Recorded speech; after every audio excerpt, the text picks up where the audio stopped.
ሰላም። ብዙ ገራሚ ነገሮች የምናይበት ጊዜ ነው። በጣም የምንደነቅበት ጊዜ ነው። ስለ አንድ ቤተክርስቲያን በተደጋጋሚ እያወራኋችሁ ነበር። እኔ በፍርድ ቤት ለተወሰኑ በ4 ዓመት ጊዜ ውስጥ 10 ጊዜ የመጨረሻ አፈጻጸም ተወስኖበት ከተከራየው ቤት አልወጣም ያለ ፓስተሩ ስም እያነሳው ፓስተር ተዘራ የሚባል ወደ መገናኛ ዓለም ሆቴል አካባቢ ያለ ቤተክርስቲያን የሚመራ ሰውዬ ከግለሰቦች የተከራየውን ቤት አልለቅም ብሎ የቤት ክራይም አልከፍልም ብሎ በፍርድ ቤት ታዞ አልወጣም ብሎ የተለያየ ገተታ እየፈጠረ ተበዳዮችን እያስጨነቀ መሆኑን አንስቼ ነበረ እና መንፈሳዊ ነገር አይጎልም ወይ? ሰዎች እያለቀሱ መብታቸው ተቀምቶ የግል ንብረታቸው ተቀምጦ እዛ ቦታ የሚደረግ አምልኮተ እግዚአብሔር ሲቀበላል የሚል አስተያየት ባለፈው ሰጥቼ ነበር። አሁን ደግሞ ምን እዛው ቤተክርስቲያኑ ፖስተር ላይ በትልቁ ምን ተጻፈ? ሸገር ኤፍኤም የግል ተበዳዮች ችግራቸውን ተናግረው የቦሌ ክፍለ ከተማ መስተዳድር ውስጥ ያሉ የተለያዩ መስሪያ ኃላፊዎች ኢንተርቪው ተደርገው ነበረ። በስልክ ቃለ መጠይቅ የሰውየውን አቤቱታ በሚመለከት እና ከቤተ ክርስቲያን ላይ እጃቸውን አውጡ ተብሎ ስማቸው የተለጠፈው ይሄ ሸገር ኤፍኤም የፍርድ ቤት ግለሰቡ የቤቱ ባለቤት እና ሌሎች በዚህ ጉዳይ ላይ አስተያየት የሰጡ ሰዎች ፍርድ ቤት እነዚህ ነው ከቤተ ክርስቲያን ላይ እጃቸውን አንሱ የሚል ተለጥፏል በትልቅ ፖስተር። ከፈለጋችሁ እዛ አያይዝላችኋለሁ ከታች እንትኑ ላይ። ማን ነው ከቤተ ክርስቲያን ላይ እጁን ማንሳት ያለበት? ፓስተሩ ነው ወይስ የህግ አካላት ናቸው? ቤተ ክርስቲያን ለመሆኑ ምንድን ነች? ቤተ ክርስቲያን እኮ በምድር ላይ ያለች የክርስቶስ ምሳሌ ነች አለ። በጽድቅ ነው የሚመላለሱባት ቦታ ነች።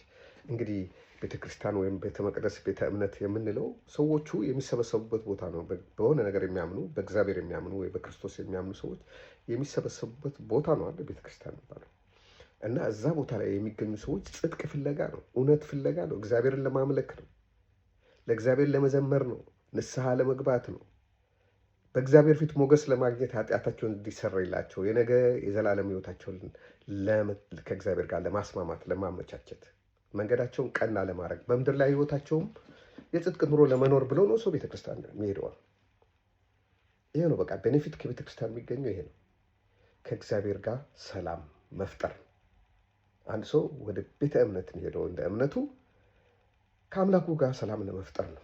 አምላኩ ትእዛዛትን ሕጋትን የጣሰበት ጊዜ ስለሚኖር ሰው ደካማ ስለሆነ ኃጢአተኛ ስለሆነ በእግዚአብሔር ፊት ወጥቆ ንስሐ ለመግባት ጌታ ሆይ ማረኝ ለማለት ከዛም የሚለማምናቸው ነገሮች ጤና የሚለምን ሰው አለ፣ ከጉስቅልና መውጣት የሚፈልግ ሰው አለ፣ መማር የሚፈልግ ሰው አለ፣ ውጭ መውጣት የሚፈልግ ሰው አለ። በእግዚአብሔር ፊት ጸሎቱን የሚያቀርብበት ቦታ ነው።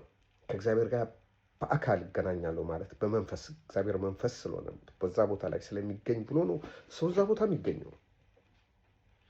እዛ ቦታ ግን የኃጢአት ስራ ማለት ግፍ፣ በደል፣ ሌሎችን መብት መቀማት፣ የሌላ ሰው ንብረት ይዞ እንትን ማለት ከእግዚአብሔር የተሰወረ አይደለም። ስለዚህ እግዚአብሔር እዛ ቦታ አይገኝም። በጣም የሃይማኖት ሰው አይደለሁም፣ ግን በትንሽ እውቀቴ እግዚአብሔር እንደዛ አይነት ቦታ እንደማይገኝ ያውቃለሁ። ጽድቅ በሌለበት ምናልባት እዛ የተሰበሰቡ ሰዎች የት ያመልካሉ ብሎ እግዚአብሔር ግድ ብሎታል ብላችሁ ነው? ለእግዚአብሔር በጣም ቀላል ነው። እግዚአብሔር የሚያመልኩበትን ቦታ አስፈላጊ ሆኖ ከተገኘ ይሰጣቸዋል። ባይሆን ኖሮ ሰውየውም እኮ ዝም ብሎ ሊሰጣቸው ይችላል። የእምነቱም ተከታይ ይመስለኛል። ግን የጽድቅ ስራ እየተሰራ አይደለም ነው። እዛ ቦታ ላይ ግለሰብ ነው የነገሰው። እዛ ቦታ ላይ ጭራሽ ፍርድ ቤትም ለምን ተናገረኝ? አንደኛ ፍርድ ቤት መሄድ አለበት የእምነት ሰው። የሆነ ሰው ልብ የሚነካ የሚያሳዝን ነገር ሆኖ ከተገኘ ለምንድን ነው ሌላ ቦታ ማይቀየረው? ለምን ሌላ አዳራሽ አይከራይም? ለምን ሌላ ቦታ ልግዛ የሚለውም ቦታ ሌላ ቦታ አይገዛም? ወይም ከመንግስት የቤተ ክርስቲያን መስሪያ ቦታ ለምን አይጠይቅም? የግድ የሰው ቦታ ካልሆነ እንደዚህ አለ እንዴ? እንደዚህ አይነት ጽድቅ አለ? እንደዚህ አይነት የእግዚአብሔር ቃል ማስተማር አለ? ይባስ ብሎ የሰዎችን ቅሬታ ያካፈሉ ሰዎች እንዲሰማ ያደረጉ ሰዎችን ከቤተ ክርስቲያን ላይ እጃችሁን አንሱ። ወንድሜ ፓስተር ተዘራ፣ አንተ ከቤተ ክርስቲያን ላይ እጅህን አንሳ። ከክርስቶስ ቤተ ክርስቲያን ላይ እጅህን አንሳ። በራስ ፍቅር ነው የተነደፍከው አንተ። በአገልግሎትም ምንም ፍሬ ልታፈራ አትችልም። እነዚህ የሰበሰብካቸው በዙሪያ ያሉ ሰዎች አንተ የሚከተሉ ከሆነ ክርስቶስን ሊከተሉ አይችሉም። የክርስቶስ መንገድ ሌላ፣ የአንተ መንገድ ሌላ። የሰው ቤት ይዘህ ክራይ ሳትከፍል አለቅም ብለህ ፍርድ ቤትም ሄደህ በፍርድ ቤት በዓለማዊ ፍርድ ተፈርዶ እምቢ ብለህ እንደገና የሌሎችን አፍ ለማሰጋት የምታደርገው ነገር ፌር አይደለም። እንደ ሃይማኖተኛም ሳይሆን እንደ አንድ ባለ አእምሮ ይሄ የምታደርገው ነገር ስህተት ነው። ብዙ ስህተቶችን ነው የምትሰራው። ይሄኛው ግን በጣም አይን ያወጣ ነው። ይድረስ ለፓስተር ተዘራ አድርሱልኝ። ስላዳመጣችሁኝ አመሰግናለሁ። እግዚአብሔር ይስጥልኝ።